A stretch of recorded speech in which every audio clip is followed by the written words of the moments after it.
और ब्रेक के बाद मैं डॉक्टर गुलफ्शा से भी पूछना चाहूँगी क्योंकि जितने भी हमारे यहाँ पे डॉक्टर्स मौजूद हैं सबके पास जो पेशेंट्स आ रहे हैं वो डिफरेंट बीमारियों के साथ आ रहे हैं। और अभी जैसे डॉक्टर सैफुल्लाह ने बताया उनके पास जैसे एक पेशेंट आया, उनको कहते हैं कि नाक में एक बिल्कुल हेल्दी इंसान है बट एकदम से अगर उसको नाक में कीड़े उसको हो गए हैं, तो ये एक ऐसी चीज़ है जो मैंने पहली बार सुनी है। बट येस, ऐसी पॉसिबिलिटीज़ हैं, so you need to be very careful. अगर हम जैसे वुज़ू भी करें, आपको नहीं पता कि अगर जैसे नेगलेरिया की बात हम बार बार कर रहे होते हैं कि जी पानी जो घर में डलवा रहे हैं जो हमारे पास, क्योंकि कराची में तो टैंकर का ही पानी आता है भाई, तो उसमें ये नेगलेरिया मौजूद है नहीं मौजूद, ये बड़ी खौफनाक बात है। यू नेवर नो कि पता नहीं डॉक्टर साहब वैसे क्या रीज़न हो सकती है। क्योंकि हमने ब्रेक में वीडियो भी देखी तो इट्स वेरी मतलब हॉन्टिंग।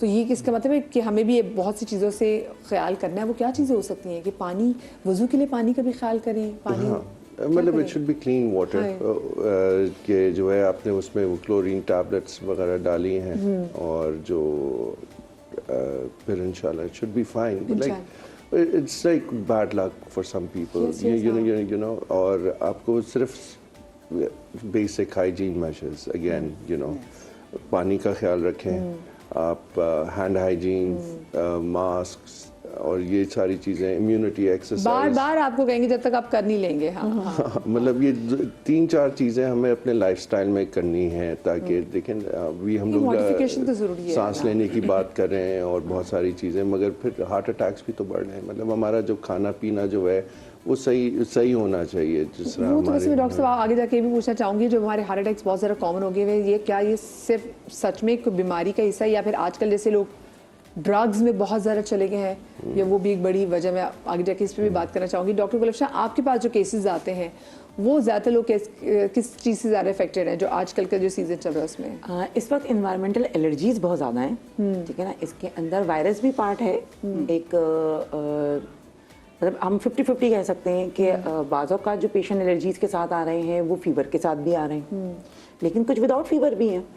तो जो मोस्टली जो विदाउट फीवर हैं, जिनकी बॉडी रेड सी नहीं हो रही या पिंक सी नहीं हो रही, जिनकी आंखों में इचिंग नहीं हो रही या बर्निंग नहीं हो रही, जिनकी बॉडी एक्स नहीं है, बस रनी नोज़ है, सोर थ्रोट है, मतलब नाक बह रही है, गले में दर्द हो रहा है, तो उनको ये कि सिर्फ एलर्जीज़ हैं। लेकिन जो वायरसेस के साथ आ रहे हैं, यानी कि जो इन्फ्लुएंजा है या फ्लू वायरस हो रहा है, उनके अंदर यकीनन जो है कोई ना कोई बॉडी एक्स मलेज वगैरह मौजूद होगा। जिसम में दर्द हो रहा है, कमर में बहुत शदीद दर्द हो रहा है, कभी कभी शिवरिंग हो जाती है। कुछ लोगों को हाई ग्रेड फीवर नहीं होता, वैसे तो बच्चों में अमूमन कंटिन्यूस हाई ग्रेड फीवर हो रहा होता है, लेकिन एडल्ट्स के अंदर ऐसा ज़रा सा मुश्किल है।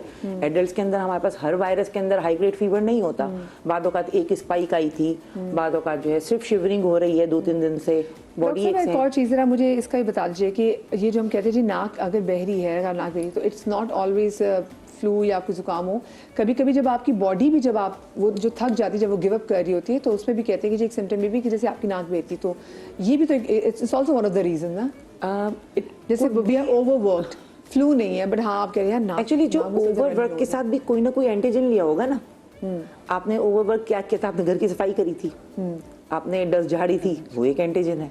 आप ठंडे पानी में काम कर रहे थे, वो भी एक एंटीजन है आपके लिए, वो भी आपको रिएक्शन देता है। आपका जिस्म ठंडा था, वो भी एक रिएक्शन देता है। तो इस तरह से एलर्जी से ही किसी किस्म का राइनाइटिस हो सकता है, एलर्जी से ही किसी किस्म का नाक बहने वाला मामला जो है वो हो सकता है। तो या उसमें वायरस पढ़ी थी कि अगर आपकी जैसे आंखों में से पानी, आप इंडिकेशन होती है कि आपका ब्रेन जो है इट्स ओवरवर्क, तो उसको आप थोड़ा सा आंखें ओवरवर्क, हाँ आप आंखों से इस्तेमाल ज़्यादा कर रहे थे। अच्छा से या आपकी आंखें बर्डनाइज हो रही थी क्योंकि आपका कोई छोटा मोटा नंबर है जो आपने इग्नोर कर रखा है, ठीक है ना, और आपने स्पेक्टिकल्स नहीं यूज़ किए, आपने ग्लासेस नहीं यूज़ किए, तो आपकी आंखों से पानी बहने लगा या आंखें रेड होने लगी। वो चीज़ें ठीक है समझ आती हैं। इसी तरह नाक वाला मामला भी यही है कि कोई ना कोई आपने एंटीजन दिया है, या कोई वायरस दिया या कोई एंटीजन दिया है जिसकी वजह से आपकी नाक बहना शुरू हो गई। तो ठीक है, we can just wait and watch कि कुछ दिन आप फ्लू के साथ रह लें, कुछ दिन आप राइनाइटिस के साथ, नाक के बहने के साथ, 3 दिन सोर थ्रोट के साथ बहने दें। हाँ। कुछ दिन आप सोर थ्रोट के साथ रह सकते हैं। और अगर आपको लगता है कि आप नहीं बिगड़ रहे हैं, आप एबल हैं कि आप अपना काम कर पा रहे हैं, तो जो आपका डेली रूटीन है वो आप परफॉर्म कर पा रहे हैं, तो ठीक है, आप बस एंटीबायोटिक्स ले लें। बहुत हुआ कोई एंटी एलर्जी भी ली जा सकती है, और ज़रूरी नहीं है कि आप हर वायरस को ट्रीट करने की सोचें। हाँ, और हर वक्त मैं कुछ लोगों को देखती हूँ, उनको 2 चीख के आ जाए फौरन कहते हैं एंटी एलर्जी देते हैं। तो ये आपने साथ इतना जुल्म करें, आपको पता नहीं, जब आप फांक लेते हैं ना इतनी दवाइयाँ, तो एक टाइम आता है कि सारी दवाई आप पे काम करना भी छोड़ देती है। मतलब 2-3 दिन तक भी छींक सकते हैं, कोई ऐसा मसला नहीं है। चीखे मार सकते हैं। जी, मैं चाहूँगी गालिब आप ज़रा किचन काउंटर की तरफ चले जाएँ और ज़रा कुछ हमारे साथ शेयर करें रेमेडीज़ जो हम कर सकते हैं। अच्छा, घर में कुछ रेमेडीज़ ऐसी हो सकती हैं जो कि आपको बहुत ज़्यादा फ़ायदा दे सकती हैं इनिशियल डेज़ में। मैं फिर अर्ज़ करूँ, जिस तरह अभी हमारी पूरी महफिल का मकसद ही यही है कि पहले प्रिकॉशन करें। 2 से 3 दिन में अगर आपको किसी भी रेमेडी से या किसी जो नॉर्मल हम दवाएं घर में छोटी बंटी के तौर पे यूज़ कर रहे होते हैं, जैसे डॉक्टर साहब ने भी कहा, तो अगर उससे फ़र्क नहीं पाया तो डॉक्टर के पास जाएं। पुराने प्रिस्क्रिप्शंस का इस्तेमाल ना करें, डॉक्टर के पास जाएं। नए वायरस जैसे कि अभी हम बात कर रहे हैं सुपर फ्लू पे, सुपर फ्लू आज से 2 साल पहले या 1 साल पहले किसी ने सुना भी नहीं था उस तरह, और ना हमारे पास मौजूद था। तो ऑब्वियसली कहीं ना कहीं कुछ ना कुछ हमारे वेदर चेंजेस और हमारी इम्यूनिटी के चेंजेस ऐसे आ रहे हैं जिसकी वजह से बीमारियां भी एग्रेसिव हो रही हैं और हमें बहुत सारी चीज़ों में मुब्तला कर रही हैं। अच्छा, रनिंग नोज़ बहुत ज़्यादा हो रही होती है कुछ बच्चों को। एक छोटी सी होम रेमेडी है जो कि करने से रनिंग नोज़ बहुत ज़्यादा बेहतर हो जाती है, फौरी तौर पे बेहतर हो जाती है। इसमें 3 चीज़ें मैं लूँगा। सबसे पहले सूजी, ठीक है। अच्छा। सूजी तकरीबन 2 से 3 चमचे तवे पे थोड़ा सा भून लें इसको, थोड़ा सा ब्राउनिश जब टोन की हो जाए तो उसमें 1 गिलास पानी डालें। उसमें तकरीबन इतना बड़ा टुकड़ा जो कि तकरीबन 50 ग्राम्स तक है, उसमें गुड़ कूट के या पाउडर करके वो डाल दीजिए। उसको डिज़ोल्व होने का वेट करें और थोड़ा सा पतला ही पानी, जिस तरह हरीरा टाइप बनता है, उसी टेक्सचर में इस हलवे को रहने दीजिए और उसके बाद गार्निशिंग के लिए इसमें बादाम ऐड कर लीजिए। ये बहुत अच्छी रेमेडी हो सकती है जिन लोगों को मुस्तकिल बुनियाद पर रनिंग नोज़ है, उनके लिए बहुत अच्छा है। उनके लिए इसके साथ साथ कुछ लोग, अभी जैसे बात हो रही थी, छींकें बहुत ज़्यादा आती हैं। ये बिल्किस आपा का नुस्खा है और बहुत सारे पेशेंट्स ने बहुत ज़्यादा तारीफ़ की है, इसलिए दोबारा रिपीट कर रहा हूँ, ये नाम लेके कर रहा हूँ कि उन्होंने कहा था सुबह उठते ही छींकों का अमल बहुत ज़्यादा होता है। बेसिकली तो एलर्जी ही है, लेकिन इसका एक बहुत छोटा सा बहुत ज़बरदस्त रेमेडी है। आपा ने बताया था कि 21 काली मिर्च लें, 1 गिलास दूध में पकाएं, उसको छान के 21 रातों तक डेली पी लीजिए। अच्छा, 21 is the number। 21 is the number। और आप यकीन करें, मैंने आपा से सुना था और मैंने 2-3 पेशेंट्स से मुझे बताया कि इसका बहुत ज़्यादा फ़ायदा हो। मैं अपने पेशेंट्स को भी बताता हूँ, आपा का नाम लेके बताता हूँ। और इतनी दुआएं, मैं एक पेशेंट को जानता हूँ जिसको इसी तरह का इशू था, जो कि कहता है कि मुझे 50 छींकों से कम आती ही नहीं है सुबह ना उठने के बाद। आप यकीन करें, वो सिर्फ 21 दिनों में ये उसने टोटका किया और वो ठीक हो गया। अब उसको जब होता है 4-6 दिन ले लेता है, वो बिल्कुल ठीक हो जाता है। तो छोटी सी रेमेडी है और बहुत ज़्यादा फायदा है। और नंबर से आ जाएगा कि सिर्फ काली मिर्च 21 दिन और 21 काली मिर्च और दूध, और कुछ भी नहीं है इसमें। अच्छा, चेस्ट इन्फेक्शंस बहुत ज़्यादा बढ़ रहे हैं। हमारे यहाँ ये कहा जाता है कि जो हम पोल्यूशन, डस्ट या जो इनहेल कर रहे हैं, उसका सबसे पहला बैरियर जो होता है वो नाक के बाल होते हैं, जो कि इसको प्योरिफिकेशन कर रहा होता है। उसके बाद पॉलिप होता है, या जो साइनस के हमारे पॉकेट्स होते हैं वो होता है, जो कि जो छोटे पार्टिकल्स अंदर जाने की कोशिश कर रहे होते हैं वो भी रोक देता है। फिर आखिरी चौकीदार हमारे हलक में मौजूद होता है, जो कि उन पार्टिकल्स को भी रोकने में मददगार होता है, ताकि हमारे चेस्ट में क्या फिल्ट्रेशन सिस्टम अल्लाह पाक ने हमारा लगाया है। बेहतरीन फिल्ट्रेशन प्लांट है। 3 चौकीदार बिठाए हुए अल्लाह ताला ने, ताकि हमारे डस्ट और हमारे जो पोल्यूशन या जो पोलन एलर्जीज वाले कैफियत होती है उससे बचा जा सके। मसला ये है कि जब ये फ़िल्टर साफ़ होने की कोशिश करता है, क्योंकि दुनिया में बड़े से बड़ा फ़िल्टर कभी ना कभी जाके चॉकिंग पोजीशन पे ज़रूर आएगा, क्योंकि हम जो इनहेल कर रहे हैं वो चॉक करेगा उसको, तो वो कभी ना कभी जाके अपने आप को रिन्यू करने की या सफाई करने की कोशिश ज़रूर करेगा। अब क्योंकि ये जो पॉकेट्स होते हैं, जिसको हम साइनस पॉकेट्स कहते हैं, ये हल्का सा बुखार चढ़ेगा, छींकें आएंगी, खांसी आएगी, और ये फिल्ट्रेशन प्लांट जो कि गर्द गुबार हमने अंदर इनहेल किया है उसको निकालने में मददगार होगा और हल्का सा नज़ला होगा। 2 से 4 दिन में आप रिफ्रेश अपने नज़ले की वजह से अपने फिल्टर्स को रिफ्रेश कर लेंगे और आपके साइनस पॉकेट्स बिल्कुल It's a blessing in disguise, इसका मतलब है 100%। छींक आने पे अल्हम्दुलिल्लाह का मतलब भी यही है कि वो कहीं ना कहीं कोई ऑब्स्ट्रक्शन थी जो निकल गई।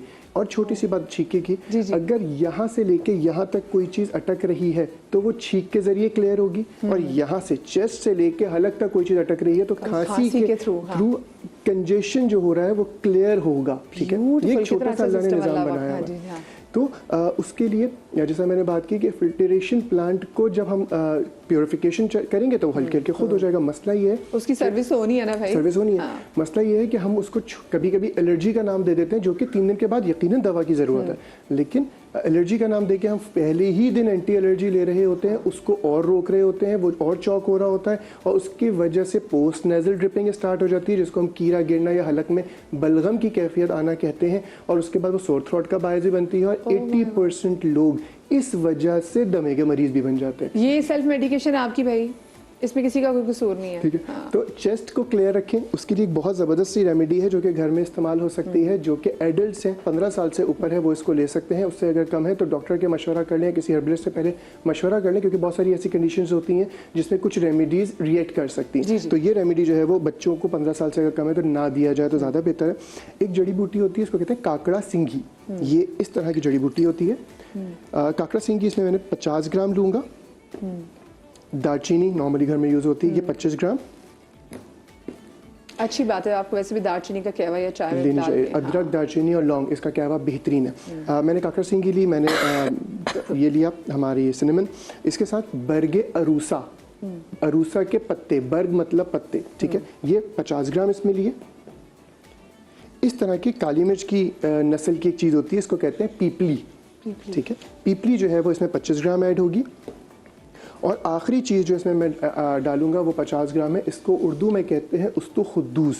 ये इस तरह के पत्ते होते हैं और कुछ जगहों पे ये तो बहुत पुराने हैं, हमारे यहाँ नहीं मिलते इतनी अच्छी क्वालिटी के, बट ये बेसिकली लेवेंडर कहलाता है इंग्लिश में, और ये बहुत अच्छी स्मेल भी करता है। ये कुछ लोगों को जिनको नींद नहीं आती उनके लिए भी बहुत अच्छा है। और इसके साथ साथ अगर ये इसमें ऐड होगा तो ये हमारे यहाँ कहते हैं दिमाग की झाड़ू का काम करता है। जो नज़ला अंदर मौजूद होता है उस्तु खुद्दूस, उसको निकालने में मददगार साबित होता है। तो ये इसमें 50 ग्राम दिया। ये no wonder we have lavender teas, और बहुत सारे अब जो लिनन स्प्रेज हैं उसमें भी लेवेंडर जो उसमें होता है कि आप अपने पिलो वगैरह पे स्प्रे करते हैं। स्प्रे कर लें तो लोग जो एसेंशियल ऑयल होते हैं उसमें भी यूज़ कर रहे होते हैं। कैंडल्स में लेवेंडर का फ्लेवर आ रहा होता है, उसका रीज़न ये होता है कि माइंड को रिलैक्स करने में बहुत मददगार होता है। तो ये पांचों चीज़ों का मुरक्कब बना लीजिए। आधा चाय का चमचा सुबह और आधा चाय का चमचा रात को अगर ये नुस्खा ले लिया जाए तो ये कंजेशन को बेहतर करेगा, चेस्ट इन्फेक्शंस को बेहतर करेगा। जो म्यूकस चेस्ट में या थ्रोट में मुस्तकिल बुनियाद पर जमा हो रहा है या पोस्ट नज़र ड्रिपिंग जिन लोगों को बहुत ज़्यादा रहती है, उनके लिए ये एक बेहतरीन नुस्खा। तो मुझे बताएं, ये सब चीज़ें गालिब तो हमें इजीली पंसार की शॉप से हमें मिल जाएंगी? बिल्कुल मिल जाएंगी। मेरी कोशिश ये होती है कि मैं कोई ऐसी चीज़ें बताऊं जो कि एक तो मिल बहुत आसानी से जाए, किसी भी किस्म का कोई रिएक्शन के चांसेस ना हो। अच्छा, ये तो बात हो गई। अब दूसरी चीज़ अगर मैं देखूं तो लोगों की नाक आजकल बहुत ज़्यादा बंद हो रही है, बहुत ज़्यादा कंजेशन हो रहा है, नाक में दर्द की कैफियत भी हो रही है, और कुछ लोगों को पॉलिप भी बहुत ज़्यादा हो रहा है, कुछ लोगों को ड्राइनेस, और कुछ लोगों को बलगमी तबीयत की वजह से नाक बहुत ज़्यादा बंद रह रही है। तो घर में एक आप चीज़ बना सकते हैं जो कि बहुत ज़्यादा बेनिफिशियल है। इसमें 3 चीज़ें लूँगा। सत्ते अजवाइन ये रही, सत्ते अजवाइन इसमें तकरीबन 50 ग्राम, सत्ते पुदीना पेपरमिंट 50 ग्राम, इस तरह की डंडियाँ होती हैं। और आखिरी चीज़ जो है वो दोनों 50-50 ग्राम, और काफूर ये काफूर देसी कहलाता है, जो बिल्कुल रॉ काफूर होता है, कैम्फर, ये 25 ग्राम्स। ये तीनों चीज़ों को किसी शीशे के जग में, मर्तबान में, बाउल में डालकर ये 125 ग्राम धूप में रख दीजिए 2 दिन के लिए। ये खुद ही पिघल जाएगा और इसको सिर्फ स्मेल करना है। ये आपकी जो ये वाली कंडीशन होती है उसमें बहुत ज़्यादा फ़ायदा होगा। डिफरेंट ब्रांड्स के हम बाम खरीद रहे होते हैं या बहुत सारी ऐसी चीज़ें खरीद रहे होते हैं, ये आप घर में बना सकते हैं। इसको वेस्टीन में मिलाकर लगा लेंगे तो ये वही वाली बाम उस तरह की बन जाएगी। और ये कितने अरसे तक चलता है जो आपने कहा मेल्ट हो जाएगा? सॉरी, जो ये कितने अरसे तक चलता है? जैसे आपने उसको मर्तबान में बना लें, ये धूप में? ये नॉर्मली ख़राब नहीं होता, अगर इसके अंदर पानी का कोई कतरा ना जाए तो ये आराम के साथ 1 से 1.5 साल रह सकता है। अच्छा, तो इसमें कोई रिएक्शन के चांसेस नहीं है। इसको वैसे कर सकते ना कि घर में आपके कोई जाम वाला, जब कोई जार वाला जब खाली हुआ हो तो उसको साफ करके शीशे का उसको, हाँ, उसमें आप आराम से बना सकते हैं। हाँ। दूसरी हमारा टॉपिक है ENT भी एक सिलसिला है। बहुत सारे लोगों की पॉलिप बढ़ जाते हैं जिसको हम नाक का गोश्त बढ़ना कहते हैं, जिसकी वजह से सांस लेने में भी तंगी हो रही होती है, सर में दर्द की कैफियत हो रही होती है। कुछ लोगों की आईसाइट भी इसकी वजह से वीक हो रही होती है क्योंकि वो जो प्रेशर आ रहा होता है उसकी वजह से। अच्छा, इसके लिए एक छोटी सी रेमेडी अगर अर्ज करूँ, जिन लोगों को ये वाला मसला रहता है, गोश्त बढ़ गया, पॉलिप बढ़ गया, गुदूद बढ़ गया जिसको उर्दू में कहा जाता है, इसके लिए 1 गिलास पानी लीजिए, 2 चाय के चमचे लाहौरी नमक और 10 लौंग, इसको उबाल लें, इसका डिकॉक्शन बना लें, पानी बना लें, कहवा बना लें और अच्छी तरीके से इसको किसी बारीक कपड़े से छान लें। हाँ। इससे नाक साफ करें। वो जो पॉलिप है, मैं गारंटी दे सकता हूँ अगर 40 दिन आपने रेगुलर कर लिया नीम गर्म पानी से, मेरे पास बेतहाशा ऐसे रिव्यूज़ भी हैं और अपने पेशेंट्स भी हैं जिन्होंने ये इस्तेमाल किया और जिनका गोश्त या पॉलिप या गुदूद बढ़ रहा था, अल्हम्दुलिल्लाह अल्लाह ने उनको बहुत ज़्यादा शिफा दी। गालिब, आई बिलीव इससे तो वैसे भी आपका नाक वैसे भी अच्छा साफ रहेगा, क्योंकि देखिए हम जिस शहर में रहते हैं, मैं भी कराची में, अगर डिफेंस वाले में भी देख लें, और कराची में हर जगह आपको मिल जाएगा कोई ऐसा स्पॉट मिल जाएगा जहाँ पर ये जो लोग दाना डालते हैं कबूतरों को, बिल्कुल, तो वो पे जब मैं हमेशा ये बात करती हूँ कि भाई जब आप प्लीज़ प्लीज़ प्लीज़, ऐसा नहीं है कि अगर आप कबूतरों को दाने नहीं डालेंगे तो कबूतर मर जाएंगे।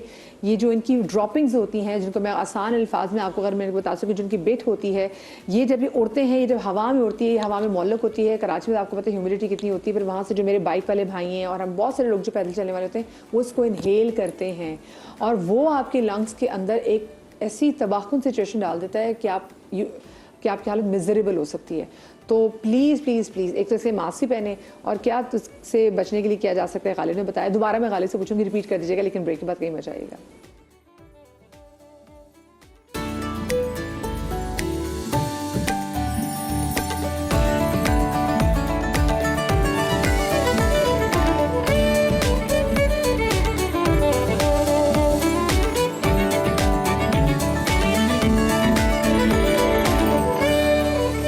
Welcome back after the break. और ब्रेक पर जाने से पहले जो आप कह रहे होंगे ना मदिया में क्या डराने बैठ जाती है, मैं तुम्हें डरा नहीं रही थी भाई, मैं आपको हकीकत से आगाह कर रही हूँ कि ऐसा ही है।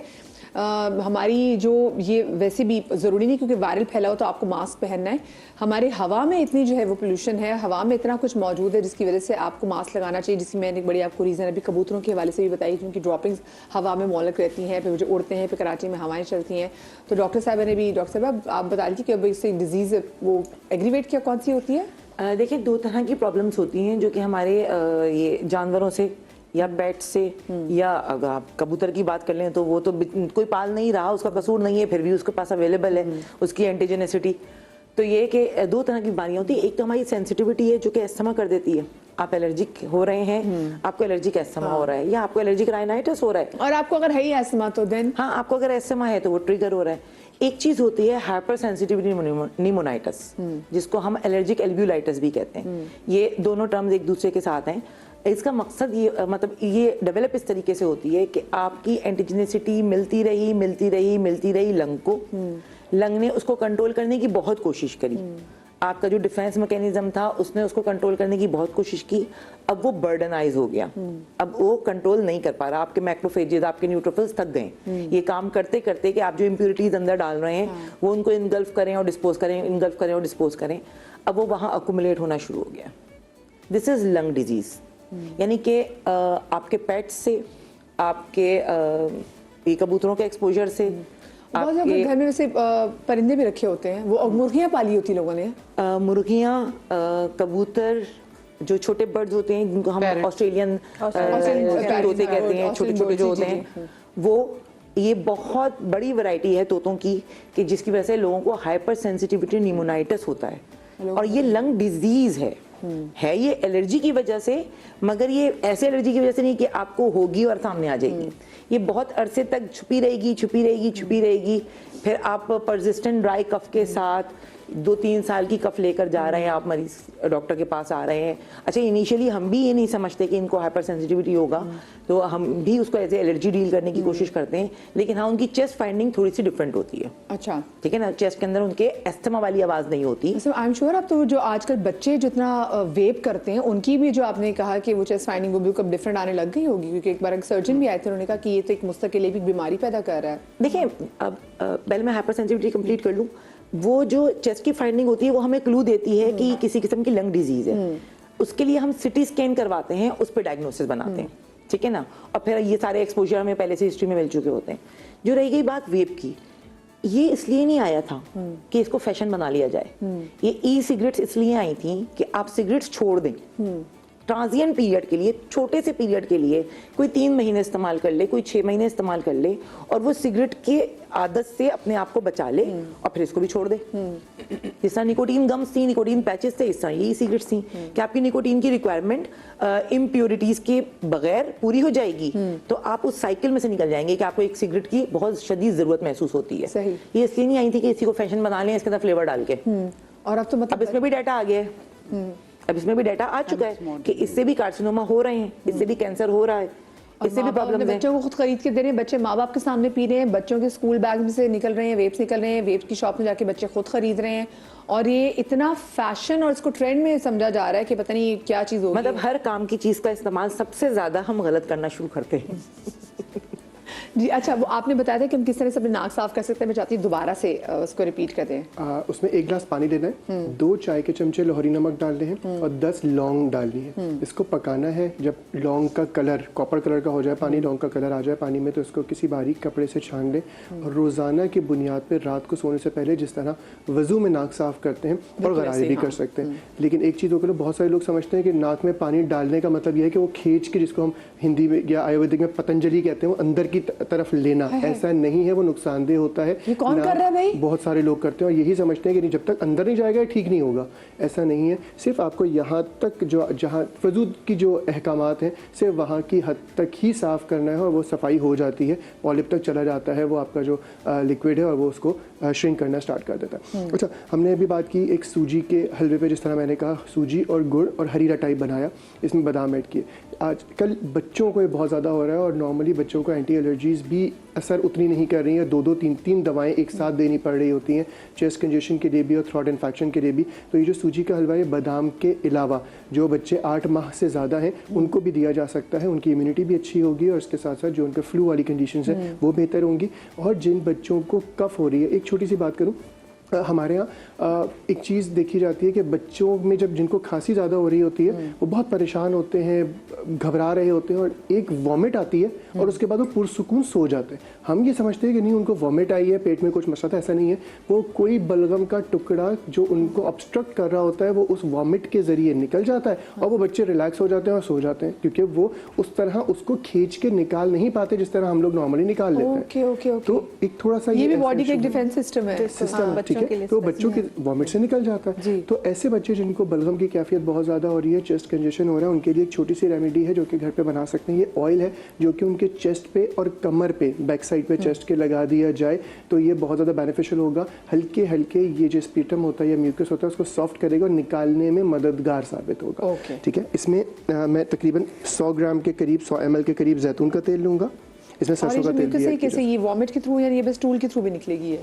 नहीं, वॉमिट के थ्रू। देखिए, बहुत नॉर्मली जो स्टूल के थ्रू निकल रहा होता है वो तो लोग मुंह में लेकर अगर स्टमक में जाएगा तो निकलेगा। ऐसा कोई अमल नहीं है कि वो चेस्ट से निकल के डायरेक्ट स्टूल में चला जाएगा। कुछ लोग ये समझते हैं, लेकिन ऐसा मुमकिन नहीं है जब तक हम खुद हलक में लेके उसको वो ना करें, जो कि बच्चे नॉर्मली नहीं कर पाते।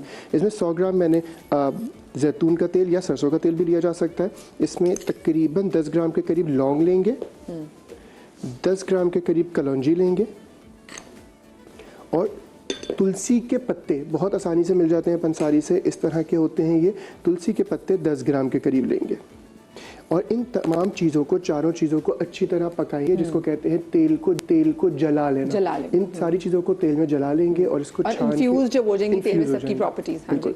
तो इसको उसके बाद छान कर रख लेंगे। जब ये रूम टेम्परेचर पर आ जाएगा, बिल्कुल एक बॉटल में आप रख लें इसको छान के, और जब भी ऐसी वाली कैफियत हो बच्चों को तो वो उसके चेस्ट पे लगा दें। ये हल्के हल्के उनके चेस्ट इन्फेक्शन को भी बेहतर करेगा। जो भी आप अद्वियात दे रहे हैं उसके साथ साथ लेकर चला जा सकता है, कोई हर्ज नहीं है इसमें। और किसी किस्म का अगर खुदा ना खास्ता कोई स्किन का इशू बच्चे को नहीं है तो इसका कोई रिएक्शन नहीं है, क्योंकि जाहिर बात है इसमें गर्म चीज़ें हैं तो स्किन इन्फेक्शन को इंक्रीज कर सकती है। इसके अलावा इसमें कोई ऐसी चीज़ नहीं, और ये बड़े भी इस्तेमाल कर सकते हैं। Thank you so much. मैं चाहूँगी गालिब आप